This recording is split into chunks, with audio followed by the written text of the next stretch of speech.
Witam w podcaście with Marcelina. Dzisiejszym moim gościem jest Agnieszka Lal Adji, która inspiruje od wielu, wielu lat kobiety na całym świecie, jeśli chodzi o zdrowe jedzenie, zdrowe podejście w ogóle do siebie, do swojej też kobiecości. Biohackerka, twórczyni internetowa, ale niebawem też przyszła mama i tym, co też bardzo, ale to bardzo mi imponuje, to przedsiębiorczyni. Dziękuję. To muszę ewidentnie dodać, a w ogóle przede wszystkim to gratuluję. I bardzo, dziękuję bardzo. To chyba ostatni raz, kiedy mogę tą sukienkę założyć, bo ona jest taka ciasna, że teraz tak siedzę i wiesz, że tak czuję, że właściwie wyprostowana. Tak, teraz tutaj pójdzie w szwach. No, ale dziękuję, że przyjęłaś moje zaproszenie w ogóle, że też spotykamy się w Polsce. Długo jesteście tutaj? Jesteśmy na parę tygodni, tak odwiedzamy. Jesteśmy w Europie przez 2 miesiące i tak za każdym razem. Tour po rodzinie robicie? Tak, dokładnie. I teraz wszyscy za brzuszek łapią. W ogóle właśnie jakie ty masz podejście z tym, jak cię łapią? Wiesz co, ja uważam, że ludzie powinni się zapytać, więc to nie jest takie, wiesz, chcę dotknąć twojego brzuszka, bo według mnie to jest takie, czy jest mi miło, że ludzie chcą się przywitać z dzieckiem, ale z drugiej strony uważam, że nie wiem, ja nie chcę narażać mojego dziecka na każdego energię. To jest takie super bezpośrednie, więc to jestem uważna, jeśli chodzi o dotykanie brzuszka. Bo to jest takie, wydaje mi się, że jak jesteś rodzicem, to sobie uświadamiasz jeszcze jako twórca internetowy, okej, możesz mnie nie lubić, ale moje dziecko nie zasługuje na hejt. Czy możesz się nie zgadzać ze mną na ten temat, ale to jest dziecko, więc czy ty potrafisz rozróżnić te dwie rzeczy? Że to nie jestem ja? To nie jestem ja. I tak ze wszystkimi jest tak, że mam nadzieję, że ludzie, którzy są na tyle świadomi, że rozumieją, że to są jak gdyby to, że to jest moje dziecko, to nie znaczy, że powinno, wiesz. A to jest też niesamowite zrozumieć, że moje dziecko tak naprawdę też nie należy do mnie. To w ogóle już jest next level później, nie? Że jakby ja go stworzyłam poniekąd, ale to też jest odrębna jednostka, której dam przyzwolenie na te wszystkie rzeczy, które mogą być niewygodne dla mnie później. Tak, i właśnie i z tego samego właśnie zastanawiasz się, czy może moje dziecko nie chce być dotykane, czy mieć takiego bliskiego kontaktu z tym. Więc to jest taki boundaries, że tak zakładam, że może nie chcieć na przykład. Absolutnie tak. Pięknie wyglądasz kwitnąco. Ja to trochę nie lubię tak się skupiać na wyglądzie, ale tak widzicie, wyszło. Tak wyszło teraz, bo mogę mówić Aga, nie? Bo tak. Moja siostra jest Aga, więc to jest takie też bezpośrednie. Bardzo chciałaś. Już jesteś taką świadomą mamą, już można powiedzieć tak, że mamą i ten czas taki, to się mówi błogosławiony, jest dla ciebie chyba przepięknym czasem, w którym się tak rozpływasz, dajesz sobie przyzwolenie właśnie na to, na więcej, widzisz, że tak możesz więcej. Wiesz co, dla mnie to jest takie ciekawe, bo ja nigdy nie byłam kobietą, która marzyła, żeby mieć dziecko. Ja zawsze uważałam, że to będzie duża część mnie i możliwe, że najpiękniejsza część mnie, ale to nigdy nie był cel mojego życia i nigdy nie chcę, żeby to był cel mojego życia, mimo że na pewno jest podświadomie można tak się czuć, ale uważam, że jak patrzę na takie najzdrowsze związki dzieci z matkami, to jest, że ta matka jednak robi coś dla siebie, żeby pokazać właśnie dziecku, że jest osobną osobą, tak? I nie wiem, jak się mówi, projektować, tak? Projektować swoje niespełnione ambicje na dziecko. Także uważam, że są różne sezony w życiu, tak? Czyli jak się urodzi dziecko, no to może to nie jest czas, żeby, nie wiem, rozkręcać biznes, jak dziecko ma 3 tygodnie. Ale z drugiej strony zawsze mieć tam z tyłu głowy, że jestem po to, że to jest moje życie i dziecko dorośnie. Tak jak powiedziałaś, moje dziecko nie jest moją własnością i nie ma nic bardziej inspirującego dla dziecka niż zobaczenie swojej mamy szczęśliwej, uśmiechniętej. Ja nie wiem, czy pamiętasz, ale jak jesteś z dzieckiem, to uwielbiasz, jak rodzice flirtują, jak się przytulają do siebie, jak się śmieją, jak żartują, jak mama jest szczęśliwa. A też pamiętasz te rzeczy, których mama nie lubi robić? Bo ja je pamiętam do teraz i nie wiem, czy przez to właśnie nie lubię na przykład gotować, bo wiem, że moja mama nie do końca lubi gotować. Nie jest to dla niej takie płynne i lekkie i w lekkości. Tak, ale wiesz, jako dziecko, i to jest właśnie takie dziwne założenie, że ludzie myślą, że dziecko chce mieć idealne posiłki, albo że chce mieć to i tamto. Wcale nie. Jako dziecko... Chcę uwagi. Tak, chcę twojej uwagi, ale też chcę, żebyś ty była szczęśliwa. I uważam, że to jest coś takiego, co w Polsce szczególnie widzę, jest dużo mniej priorytetyzowane, że szczęście matki. Że mamy trochę, jeszcze to słowo poświęcenie tu pada, nie? Musisz tak, straszne. To jest po prostu taki właśnie victim mentality, to jest taki, wiesz, nie wiem jak się mówi, ale właśnie to... Tak, victim, ofiara. W ofierze. Tak, że to właśnie poświęcenie i tak naprawdę my jako kobiety, to musi się od nas zacząć, od świadomego partnera i wiedząc, że z takiej energii nie wychowa się pięknego, odważnego dziecka, tak? Tylko, że musisz jednak, może nie zawsze możesz dostać wszystko, co chcesz w tym momencie, ale nie powinno się prowadzić swojego życia z poświęcenia. Absolutnie tak, pięknie to mówisz. A wiesz, co mi się bardzo podobało, bo też założyliście z Jacobem podcast. W ogóle też pewnie ten moment właśnie, w którym jesteś, cię popchnął do tego. U mnie było podobnie, jak się urodziliśmy, ja to mówię w liczbie mnogiej, bo i Max też się narodził na nowo, i mały Leonidas. To mnie to popchnęło do tego, żeby robić w ogóle podcasty, żeby opowiedzieć swoją historię, żeby właśnie rozmawiać z kobietami, które dają też inspirację dla dziewczyn, które są w tym podobnym momencie. Że może to nie być podcast dla każdego, ale jest po prostu dla tej osoby, która potrzebuje może w danym momencie. Też pamiętam właśnie taką u was rozmowę, że z Jacobem, że powiedziałaś, że chciałabyś nie mieć niani, tylko chciałabyś znaleźć kogoś, kto tak naprawdę będzie twoim CEO i ty będziesz mogła się rzeczywiście oddać temu macierzyństwu, że chcesz być w tej energii kobiecej i chciałabyś być właśnie mamą, już znowu ciary, być mamą na 100%, a jednak twoja firma też jest, prawda? Tak. No wiadomo, że jak pracujesz dla kogoś, to nie wiem, ile się w Polsce dostaje rok wolnego, tak, na macierzyństwie. Tak, jest. Coś takiego, także to jest super, bo wtedy nie musisz się martwić, natomiast jak prowadzisz własny biznes, albo nawet teraz dużo osób, nie wiem, czy potrafi, już nie mówię o influencerach, ale normalnych osób, czy potrafi wziąć czas wolny od mediów społecznościowych przez rok. Bo dla mnie to jest zawsze takie przypomnienie, że to takie FOMO, nie? Jest FOMO, tak? Że to jest w ogóle równoległy świat.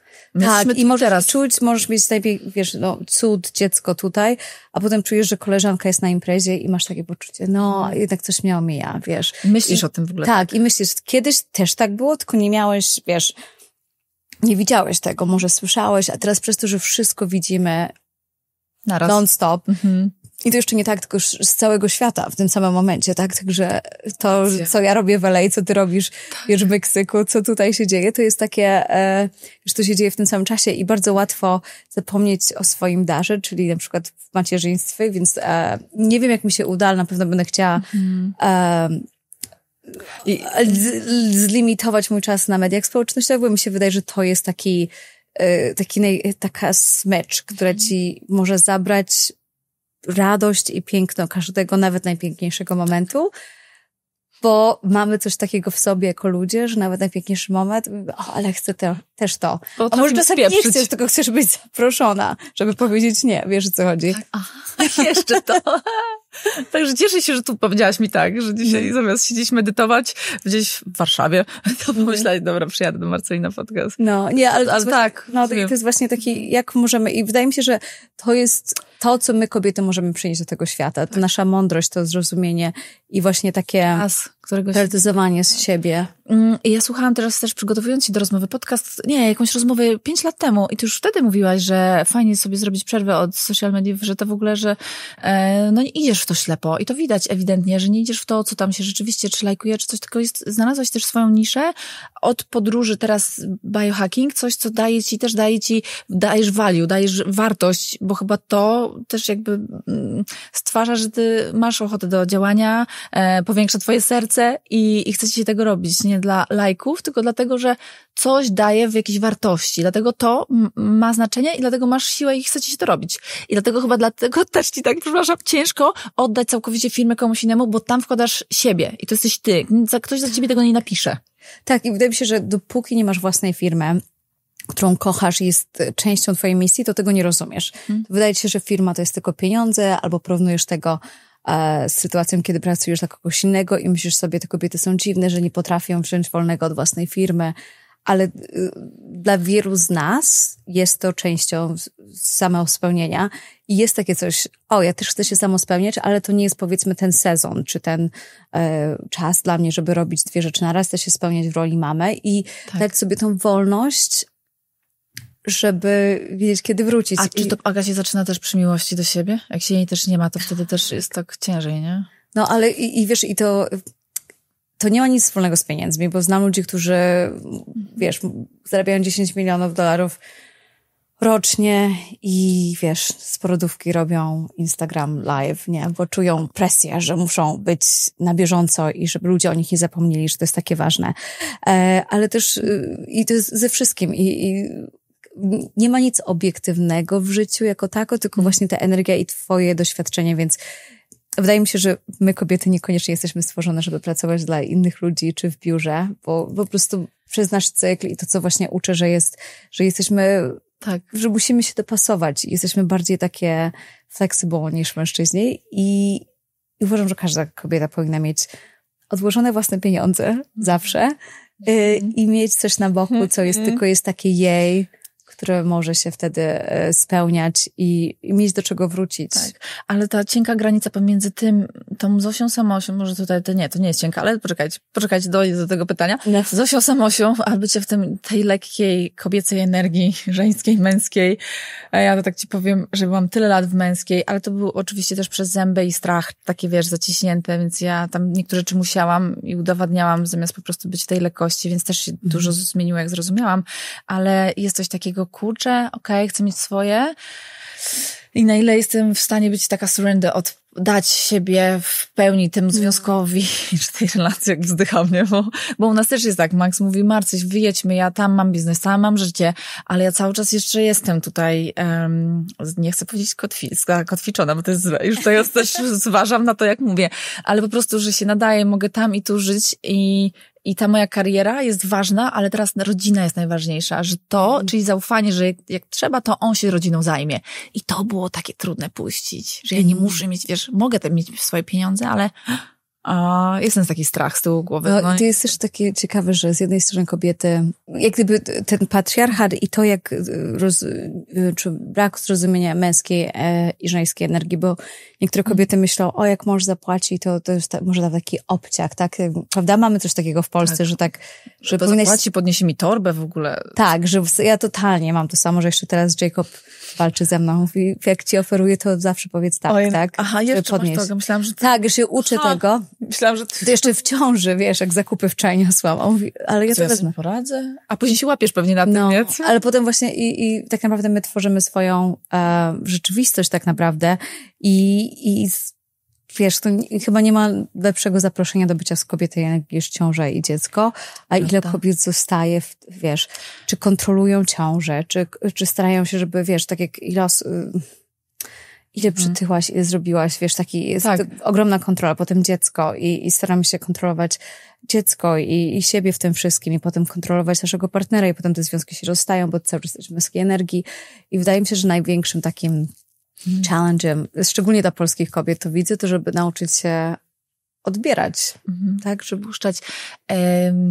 i dać temu mężczyźnie, żeby mógł dać się sobie pomóc, albo nawet innym kobietom nawet, wiesz, tak. Ile razy, wiesz, jak jest taka różnica kulturalna, bo oczywiście mieszkam w Stanach, także mam bardzo dużo customers, czy klientów, tak, ze Stanów, no i z Polski. I różnica jest kolosalna i w Stanach kobiety czują, że one chcą sobie pomóc. Jest bardzo dużo serwis. Taka kultura serwisowa, w sensie takim, że jak ja mogę komuś zapłacić, żeby coś zrobił, tak. I ja w tym czasie mogę robić coś innego, co ja lubię, to ja zawsze zapłacę. Wiesz, to jest zupełnie co innego. A w Polsce co ja mam płacić, jak ja sobie sama znajdę ja tego i tego. I zajmuje ci to 3 lata. Dobrze mówisz, Nagan. I stracisz, przez te 3 lata byś zrobiła 500 razy więcej, ale nie mają takiej samej miłości i jak podchodzą nawet do tego, co uczę, to wiesz, to po prostu w ogóle nie priorytetyzują siebie, że wydadzą na kosmetyki, wydadzą na nowe ciuchy, to nie ma problemu. I żeby zakryć ten brak poczucia własnej wartości i bardzo mało kobiet inwestuje jednak w rozwijanie w samej siebie, że wolą zakryć makijażem, doczepami, włosami. Ból wyjdzie. No. Ból wychodzi. I to, co staram się jak gdyby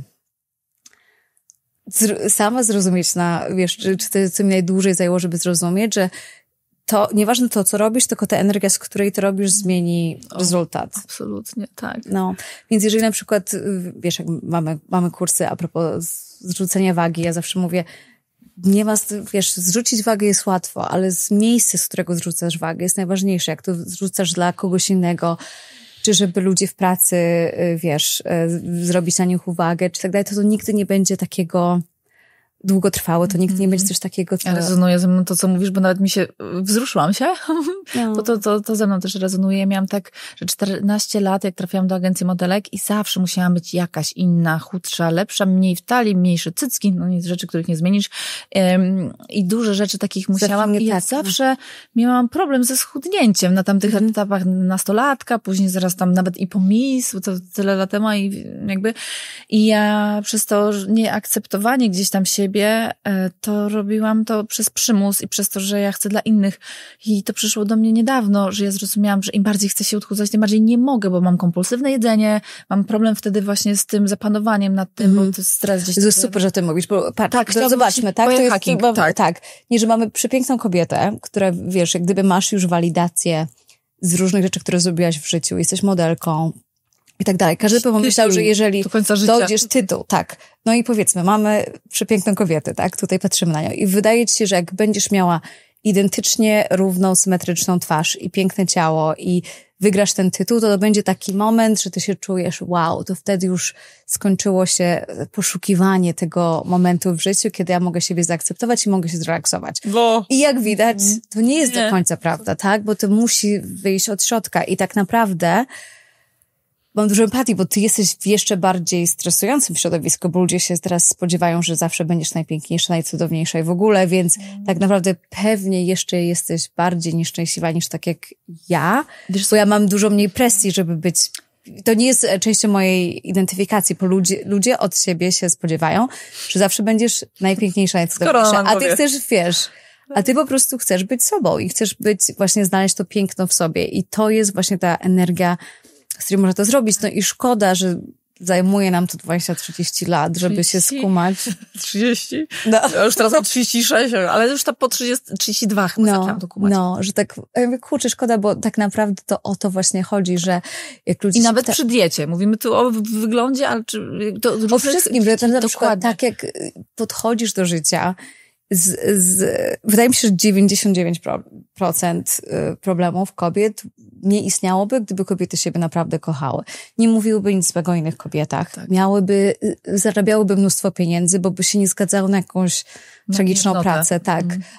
Nie byłby nie chcę używać przekleństw, ale wiesz, nie było uzależnione od mężczyzn, którzy ich zdradzają i tak dalej. No bo tak naprawdę jak masz dużą wartość siebie, jak kochasz siebie, to po prostu to nie jest to vibrational match, żeby robić te różne rzeczy. Także dla mnie to jest takie, jak masz jednej rzeczy się nauczyć, tak naprawdę kochaj siebie.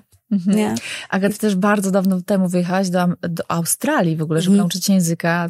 Przepięknie mówisz po amerykańsku w ogóle. Amerykańsku. Ale co jest przykładem w ogóle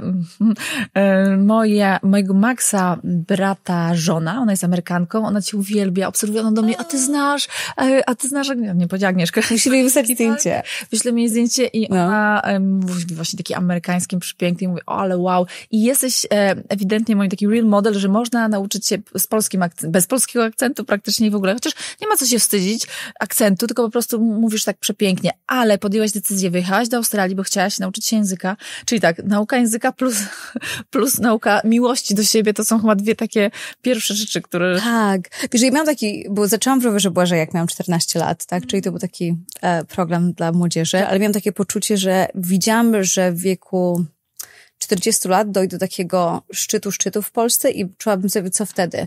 Przecież moje rzeczy, tak myślałam, ale ja będę miała 80 lat, cały czas chcę się rozwijać, gdzie ja pójdę w wieku 40 lat, jak będę czuła, że już to osiągnęłam, bo tak właśnie sobie kalkulowałam, jak zaczęłam w wieku 14 lat, to mówię, tak bym miała 40, to będę trochę to samo robiła.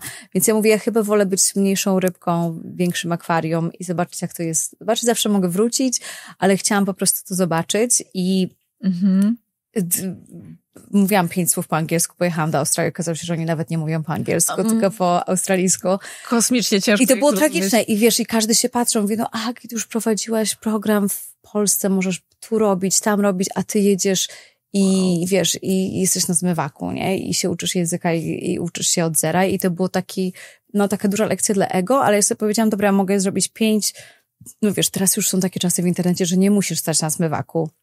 Szczególnie jak masz Instagram, no ale wtedy to nie było. Tak. Nie, wtedy to trzeba było zupełnie od zera, tak? I ja nie jestem też typem takiej osoby super przebojowej i wiesz, nie wiedziałam, miałam wypadek samochodowy w pierwszym tygodniu, potem byłam w szpitalu przez 6 miesięcy, także to dużo tam rzeczy się zadziało, które powiedzmy nie było najlepszym doświadczeniem, natomiast co jest cudowne, że powiedziałam sobie, że nie chcę się pozbyć akcentu, bo mi się wydawało, że zawsze mówiłam, Sofia Vergara jest taka super hot, więc ja tak będę, wiesz, I'm gonna embrace my accent, ale znikł, bo tak naprawdę nie starałam się go zrzucić, tylko po prostu chciałam, bo zawsze myślałam, że czemu mam go zrzucić? Jestem z Polski, także chcę go mieć, a jakoś... Ale też przybywałaś z ludźmi później z Ameryki, więc to też jest tak, że chyba się słyszy dobrze. Tak, no i na pewno tak to jest, że...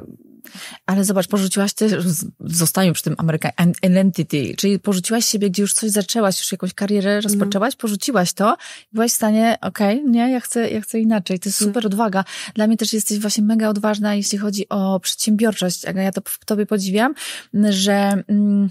że wiesz, że te rzeczy, które robisz, mają też, oczywiście mają swój plan, ale masz taką większą wizję na to i jesteś pewna, że to będzie sukcesem. I to mi się podoba, bo to będzie sukces, to jest sukces, ale też jeszcze jest ta twoja wiara od samego początku w to.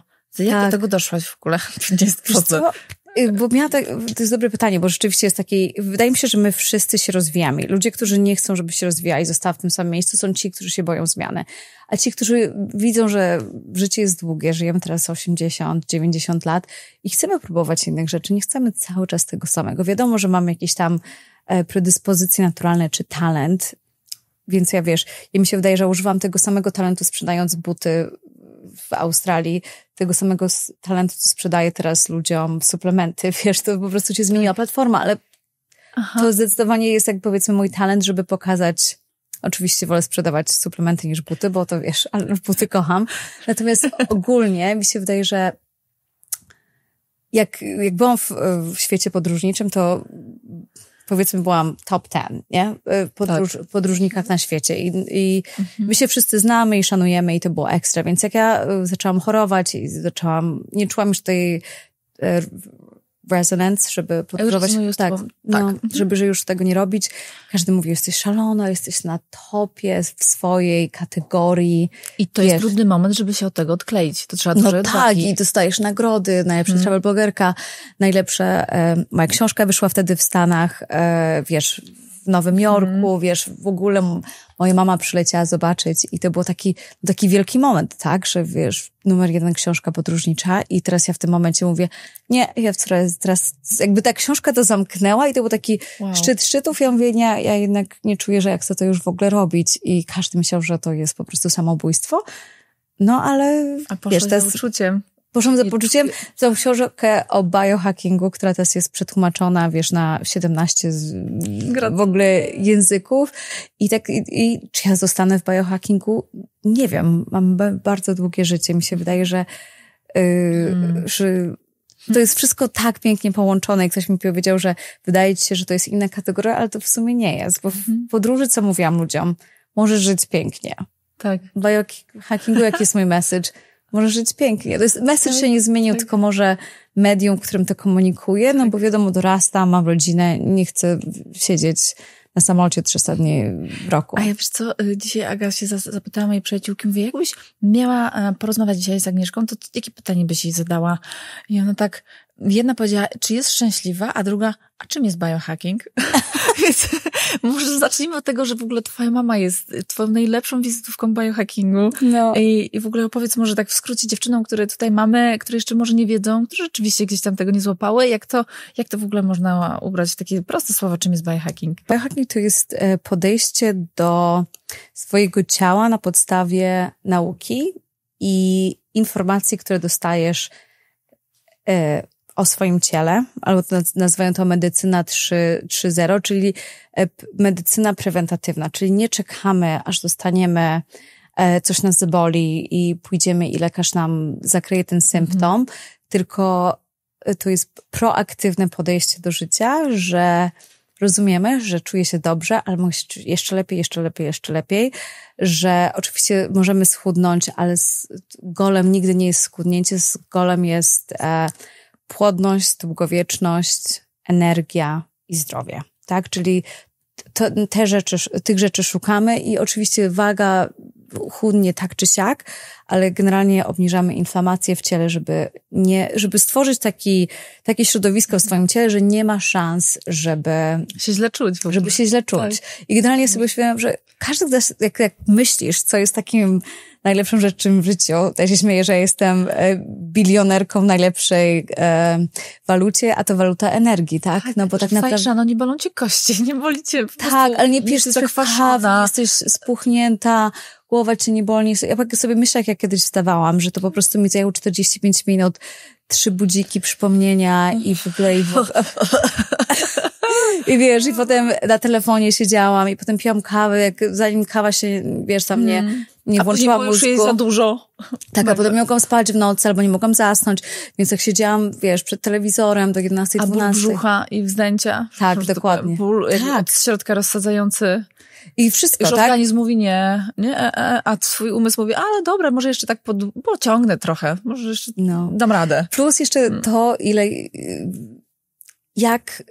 to z tej miłości do siebie, tak, że tak cały czas czujesz, że cały czas musisz nadrabiać. Ja pamiętam, że wiesz, pisałam bardzo dużo w moim pamiętniku i tak mówię, cały czas czujesz, co nie wstanę, to jest, zawsze nadrabiam, bo czegoś nie zrobiłam, to się tego i takie poczucie takiego gnania cały czas, bo nie masz energii, więc to wszystko jest takie, wiesz, widzisz, że dużo nie robisz w życiu. A teraz ja sobie uświadomiłam, wow, jak się człowiek może wyleczyć, wiesz, mieć zdrową mitochondrię, mieć zdrowe ciało, gdzie po prostu twoje ciało się tak rozsadza, to po prostu... Ja mówię, wow, mogę pracować 2 godziny dziennie. To jest piękny moment, żeby począć dziecko. No. Takim być czystym. Tak, ale w ogóle w cokolwiek, bo twoim dzieckiem jest twój biznes, to jak to robisz. Wszystko, co tworzysz, jesteś jako kobieta kreatorką tego, co tworzysz, więc wyobraź sobie, że z tej energii właśnie, jak tworzysz rzeczy, to te rzeczy mają ogromny impact, tak? Nie z takiej energii z bólu i z braku. Tak, więc to właśnie piękne, czyli nie z energii braku i z laku, tylko z energii overflow, czyli tak, że wow, mam super dużo energii. Nawet dzisiaj, to jest jedyny problem właśnie, że mam tak, powiedzmy, dużo energii, że wiesz, 6:30 wstaję. No, nie, ale wiesz, ja wstaję i wiesz, i chce mi się chcieć i to jest takie coś, czego nie miałam, bo zawsze to było takie, ja nie wiem, ja muszę, ja powinnam. A ciąża jak na ciebie wpłynęła? Miałaś chyba taki czas, że tam troszkę, nie? Że to było dla ciebie pewnie też dziwne, jak tak się dobrze czujesz, a nagle coś chce, że nie mogę, a nie powinnam, nie wiem, czy nie pójdę do toalety.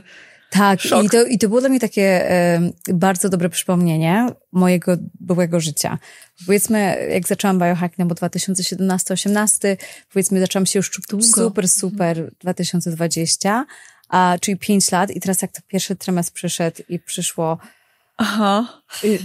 wiesz, awersję do jedzenia, wiesz, czyli znowu problem ze zdrowym stosunkiem do jedzenia, bo nagle patrzysz na jedzenie, jest coś, co powinnaś zjeść, a nie masz ochoty, albo coś takiego, więc to było takie znowu nowe.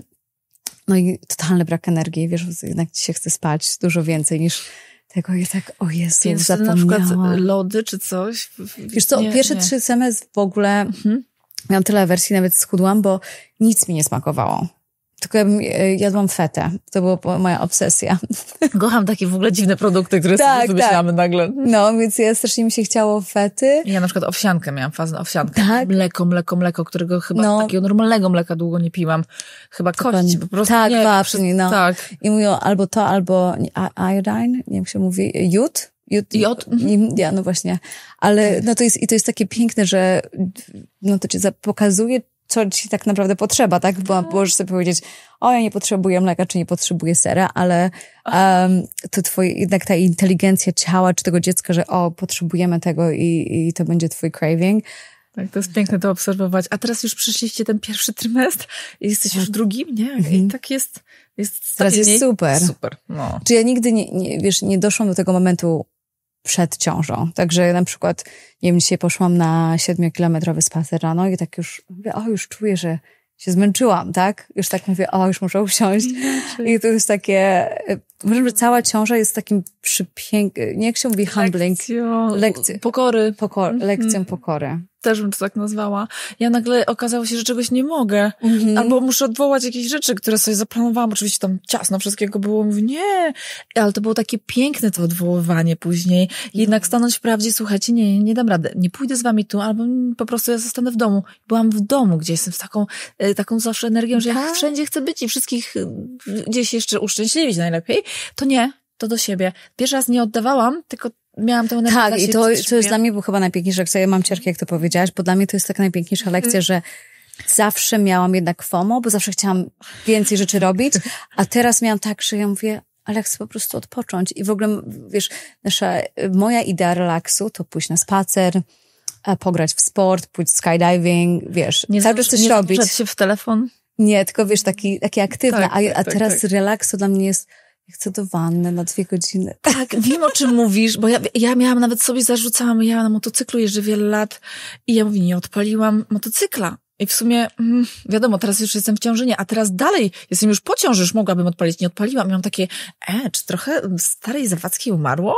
I miałam takie, nie, po prostu ja nabrałam też lekkości, że ja na przykład to mogę robić i to wybieram, a nie muszę. I wybieram te swoje rzeczy, które mi dają przyjemność, a nie, że ja teraz będę, bo byłam w tej starej, na przykład taka byłam, a odklejam się już od tej starej, mogę nowe.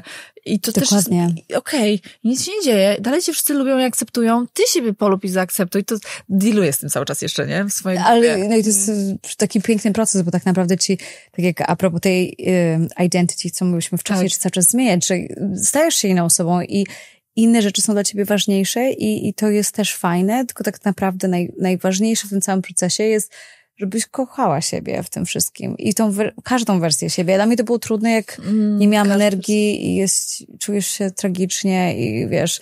Tak, po prostu sobie na to pozwolenie. Żeby kochać siebie w takiej nieproduktywnej wersji siebie, tak? Bo często z nas bierzemy swoją taką walidację z bycia produktywnym i tak czy wiesz... Aha, wiem. Ja też na przykład wczoraj jechałam na podcast, zresztą może kojarzysz Natalia Uliarz, z Natalką miałam podcast. Kojarzę, bo ja spotkałam ją na Bali. Tak, na Bali właśnie, bo to też jest duża część was, też jest na Bali. No ile tematów mamy, ale dobra. I mówię, kurczę, a może ja powinnam siedzieć z dzieckiem, patrzeć mu w oczy i w tym rozpływać, ale nie, dobra, ja chcę mieć fajne podcasty, bo chcę przynieść wartość i to mnie też napędza. Dlatego też jesteśmy tutaj dzisiaj. Moja przyjaciółka jest z małym moim gdzieś na dole, bo też cały czas się karmimy i z jednej strony tak właśnie chcę być tą mamą i chcę być z nim, ale też chcę jakby się spełniać tym, że fajnie rozmowy prowadzimy, które może dadzą komuś jakiś taki właśnie też wake up call, bo ja pamiętam, że ja potrzebowałam takich, ja chcę się karmić dobrymi treściami, cały czas jestem też i głodna, że fajnie jest móc porozmawiać właśnie z tobą, która już wiele rzeczy już przeszła i ma także z gruntu wie, że to jest dla mnie już dobre, nie zakleja tego wszystkiego plastrem, tylko dajesz ludziom też jakby tools właśnie, czyli narzędzia swoją książką, swoją twórczością, jak to zrobić, jak to osiągnąć, nie? Nie, że tylko mówisz, siedź na kwiatku, medytuj, tylko dajesz im narzędzia i to jest właśnie piękne, więc w sumie ale to też jest bardzo taka fajna rozmowa a propos tego, czy jakość, czy ilość czasu jest ważniejsza dla dziecka. Wiadomo, że jest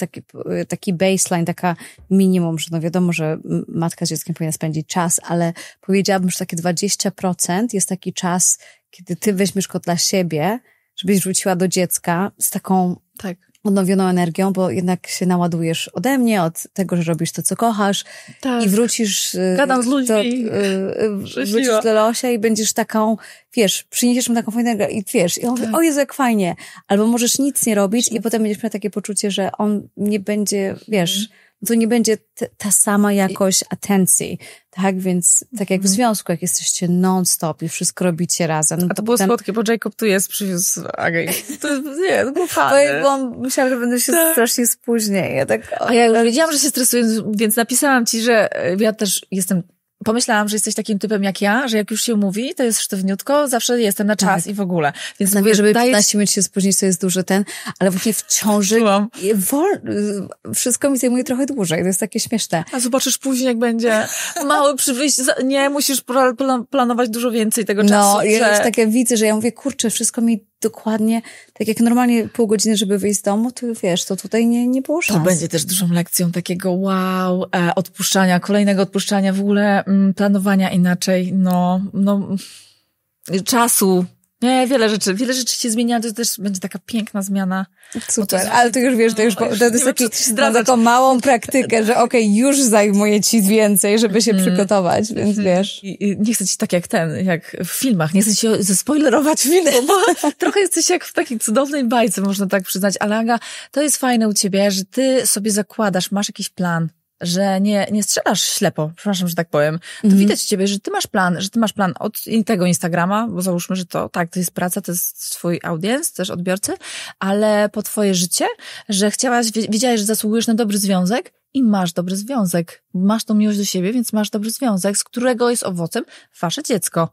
A nie, że chcę mieć dziecko i z potrzeby miłości, że chcę mieć miłość od dziecka, braku miłości. Więc to widać u ciebie, widać w tej relacji w życiu, widać w tej relacji na Instagramie, jak mówisz do dziewczyn i też wiesz, nie robisz wszystkiego też na ad hoc, że teraz już i że musisz, tylko sobie wrzucisz jakiegoś tam posta, coś, co było też wcześniej, coś zaplanowane, że teraz cieszysz się momentem, w którym jesteś tu i teraz. Byliście chyba we Włoszech czy gdzieś i tam sobie planujesz post i sobie to wszystko robisz, że nie musisz się szarpać z tym. No bo to jest, tak naprawdę wszystko, co się dzieje w życiu, to nigdy nie jest ty wobec innych ludzi, to jesteś ty versus ty, nie? Co się dzieje, więc tak naprawdę ta presja, to co mówiliśmy, że koleżanki nagrywające z powodu, kiedy poczucie, że tak muszę, to kto ci mówi, że ty musisz? Twoje ego ci mówi, że ty musisz i wywiera tą internal pressure i uczenie się tego, że właśnie ego lubi urgency, czy nie wiem, czyli żeby się spieszyć, że poczucie takie, takiego, że nie będziesz, nie jak się mówi... wystarczająco hotline. Że ludzi nie będziesz interesować za jakiś czas. Tak jak na przykład bardzo dużo nie mogło osób zrozumieć, że na przykład wzięliśmy ślub i wróciliśmy po 3 tygodniach. Ale ja na przykład nie czułam potrzeby, że muszę to od razu, bo dla mnie to jest takie, czy to będzie w internecie po 3 tygodniach, dla mnie to nie ma. Wiesz, a znam ludzi, dla których to jest bardzo ważne. I to nie jest, że jedno jest złe, czy dobre. Dla mnie, ja zauważyłam, że potrzeba tego, żeby wrzucić na teraz, to jest moje ego, że chciałam, żeby wiesz, tak na żywo i doszłam do wniosku, że ja chcę sobie zrobić tak naprzeciw tego ego, żeby się sobie pokazać, że potrafię nie być reaktywna do tego, co jest. A super, ale wiesz, ale też może wrzucić tego samego dnia i może wrzucić nie z ego. Więc to nie jest tak, że ja wrzuciłam 3 tygodnie później, jestem lepsza. Tylko dla mnie, ja wiedziałam, że zauważyłam u siebie, że tą potrzeba wrzucenia czegoś na bieżąco często wychodzi z takiego strachu, że jak nie wrzucę później, to potem wiesz... Już będzie za się nie liczy, inni tak. to wrzucą. Tak, albo już to będzie już... A to jest piękne, bo wtedy nie gubisz... A w ogóle gratuluję wam tego pięknego ślubu, a ja mam wrażenie, że ja się boję tego ślubu, bo ja mówię, ja będę chciała wszystkich zadowolić, jeszcze wiem, ja nie miałam tego problemu w ogóle. Właśnie. Ja mówię, to nie będzie takie piękne, bo ja będę właśnie i dlatego dobrze to się nie zadziało, że ja wiele rzeczy teraz jeszcze przerabiam, doświadczam, ileś mi się udało wcześniej, niektóre dopiero teraz, ale ten ślub, który będziemy mieli, będzie piękny i będzie na moich zasadach. A ja jeszcze jakąś chwilę temu mam wrażenie, że nie byłabym gotowa, żeby być tu i teraz i cieszyć się z tego ślubu, tego momentu, tylko bym zadowalała wszystkich. Pewnie jeszcze wrzucała to na Instagram, bo co? Nie, więc piękny ten mieście ślub. To jest cudowne. I to życzę ci tego naprawdę, bo dużo osób nie będzie zadowolonych z twoich decyzji a propos ślubu. To jest, jeżeli ty zrobisz swój ślub na swoich zasadach, to będzie wujek, który chce przyjechać, albo my prosiliśmy ludzi, żeby nie wrzucali zdjęcia z naszego ślubu, dopóki my nie wrzucimy, bo ja uważam, że nie chciałam tego konteneru energetycznie tego wrzucać i w ogóle nie, wiesz, z perspektywy czasu bardzo dużo, jak się mieszka w LA, no to jak się idzie na imprezę do kogoś, to się podpisuje NDA, że nic nie wrzucasz z czegoś domu. normalne. Tak, no jak jest się, powiedzmy, na takim... Są takie nazwiska też. Tak, no, że się po prostu nie wrzuca, albo ci zabierają telefon, albo coś. I z perspektywy czasu my nie chcieliśmy tak robić, bo myśleliśmy, może to jest takie nieeleganckie, że zabrać komuś telefon, ale jak ja chodzę na urodziny do kogoś i oni zabierają telefon, bo ktoś mówi, ja nie chcę, wiesz, chcę, żebyś był tu i teraz. Z perspektywy czasu ja bym chyba w ogóle powiedziała, że bez telefonów na ślubie, bo nawet mieliśmy taką, że... Fajnie bawią, gadają ze sobą. Tak, czyli przez pierwszą, u nas było tak, że nie można było być na telefonie po ceremonii. To była nasza taka prośba, żeby każdy był właśnie present i to było ta energia w ceremonii była naprawdę niesamowita. Bo nic jej nie cięło później. No. Nikt się nie zakłóca później, tylko był w tej energii. Było tylko, nie wiem, może 1 czy 2 osoby, które tego nie uszanowały, ale ogólnie to było takie, wiesz, każdy jednak tego to szanował i teraz byłam na ślubie, kiedy była podobna prośba i uważam, że to jest najpiękniejszy dar, jaki można oferować, wiesz, nowożeńcom. I szczególnie ciocia z tabletem, wiesz. Wiesz, no, także to jest tak, no właśnie to jest takie, na pewno my stawiając nasze zasady, nie zadowolimy niektórych ludzi. I ci ludzie, na przykład, mam parę osób, które po naszym ślubie, z którymi nie jestem już w kontakcie, bo się czuły bardzo... Zweryfikowało to trochę. Bardzo zweryfikowało, bo się czuły, że ich zasady nie dotyczą, albo czuły, że nasze prośby nie były ważne. I dla mnie to było takie bardzo ciekawe, bo pokazuje ci, jak ludzie traktują, wiesz, jak szanują twoje boundaries. Tak, ale też mają inną perspektywę w ogóle chyba widzenia. To zazwyczaj widzą trochę jakoś tam... Przez pryzmat siebie, tak? I wydaje mi się, że to jest takie piękne, że tu wracając do naszego tego tematu pierwszego, czyli tej własnej miłości i własnej wartości, że ty ufasz... dobra decyzja. Tak, że ludzie, którzy zostaną w twoim życiu, to są takie totalne fuck yes, bo oni naprawdę chcą...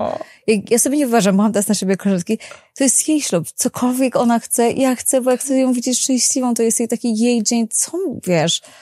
Co mi zależy, czy tamto. I to są typy ludzi, którzy chcesz mieć w swoim życiu, tak? Którzy chcą widzieć cię szczęśliwą. Dojadą chcą tam cię na koniec widzieć świata do ciebie też. W twojej sile. Zasadach. Tak, ale chcą widzieć ciebie w twojej sile, czyli robiącą to, co ty chcesz na swoich zasadach.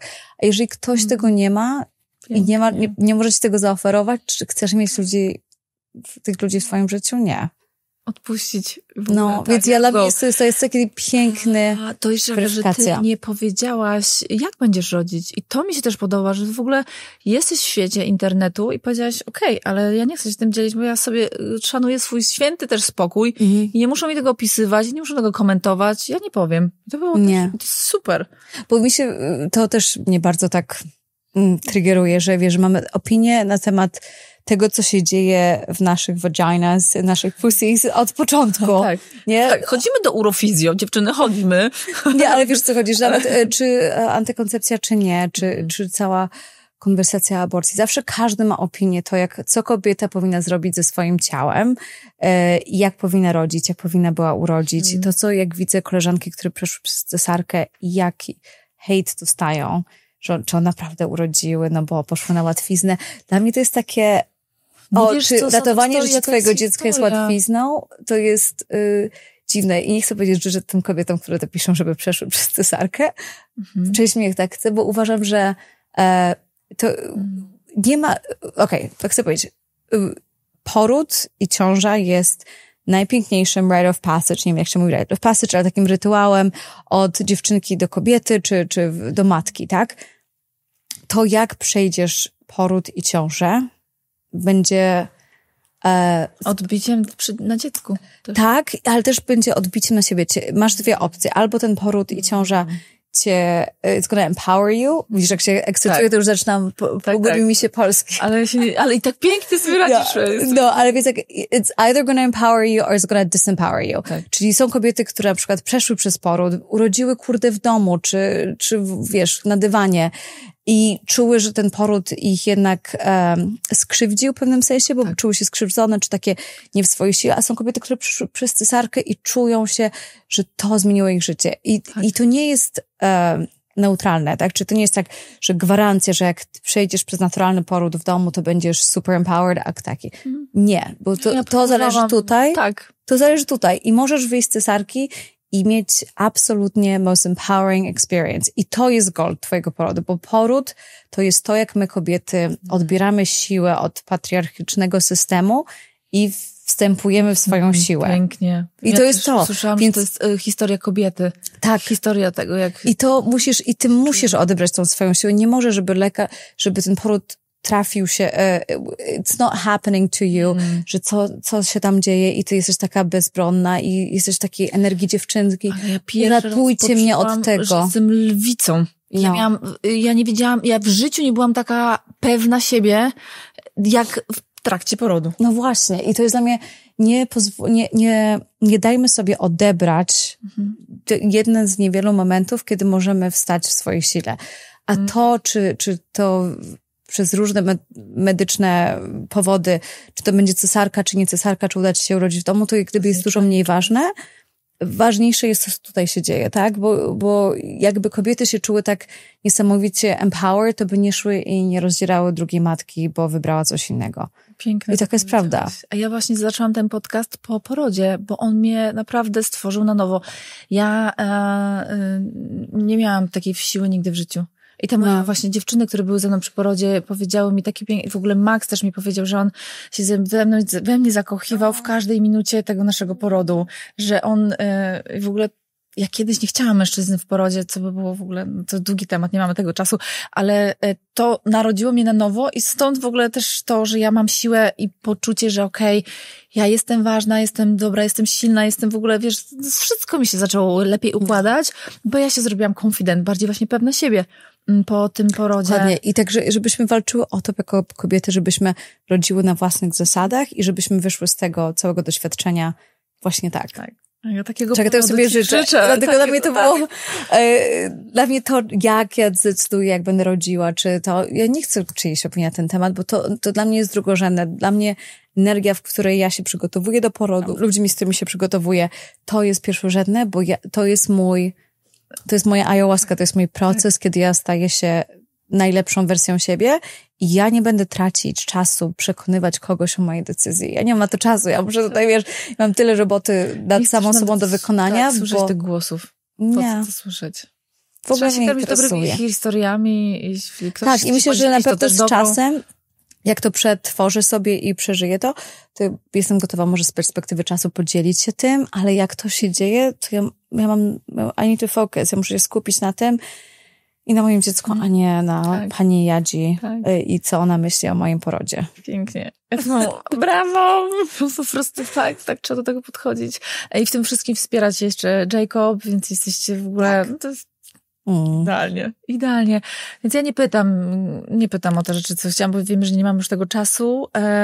Może Aga, powiedz mi jedną rzecz, którą ewentualnie chciałabyś, bo to jest za długie pytanie, bo ja zawsze je zadaję, bo mi to przyszło z radykalnego wybaczania, jak zmieniłam perspektywę na daną rzecz, na daną siebie, to mi bardzo mocno życie poleciało. To ta zmiana, taka największa zmiana, którą miałaś w życiu, która była dla ciebie takim pięknym, wiesz, jakby uskrzydleniem, która byłaby może fajną wskazówką dla innych kobiet. Wow.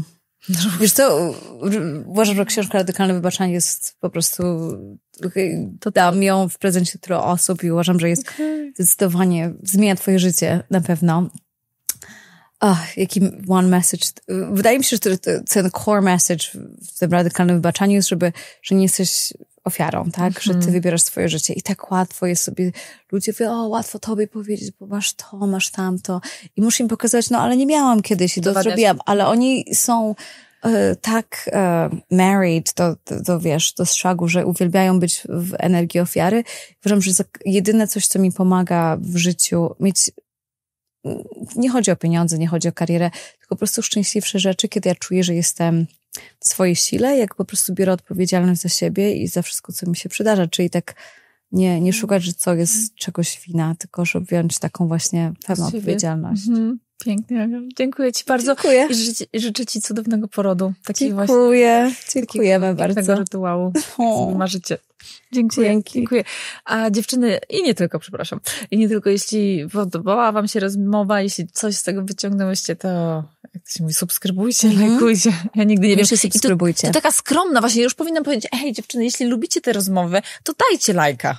Koniec z tą skromnością. Dokładnie. Tak, jeszcze się powinnam wyprostować.